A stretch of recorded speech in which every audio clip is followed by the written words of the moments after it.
রাসূলুল্লাহ সাল্লাল্লাহু আলাইহি ওয়াসাল্লামের একজন সাহাবী ছিলেন। নাম ছিল খুরাইম আল আসাদি। মানুষ হিসেবে তিনি খুব ফ্যাশনেবল ছিলেন। মাথায় শখের বাবরি চুল ছিল। টিপটপ চলাফেরা, দামি কাপড় পরিধান করতেন। পরনের কাপড় মাটি ছুঁয়ে যেত। রাসূলুল্লাহ সাল্লাল্লাহু আলাইহি ওয়াসাল্লাম কখনো সরাসরি তাকে কিছু বলেননি। আবু দারদা রাদিয়াল্লাহু তাআলা আনহু বলেছেন, একদিন রাসূলুল্লাহ সাল্লাল্লাহু আলাইহি ওয়াসাল্লাম খুরাইমের অনুপস্থিতিতে সাহাবীদেরকে বললেন, খুরাইম আল আসাদি কত ভালো মানুষ, যদি চুল একটু খাটো করত আর কাপড় টাকনুর উপরে তুলে রাখত।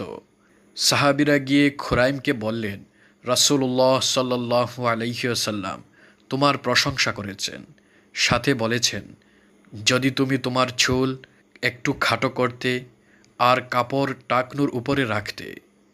কথাটি শোনা মাত্র খুরাইম রাদিয়াল্লাহু তাআলা আনহু দৌড়ে ঘরে গেলেন। একটি চাকু হাতে নিয়ে শখের বাবরি চুলগুলো কেটে কানের লতি পর্যন্ত নিয়ে আসলেন, যেভাবে সুন্নাত। পরনের কাপড় টাকনুর উপর, এমনকি পায়ের গোছার অর্ধেক পর্যন্ত তুলে আনলেন।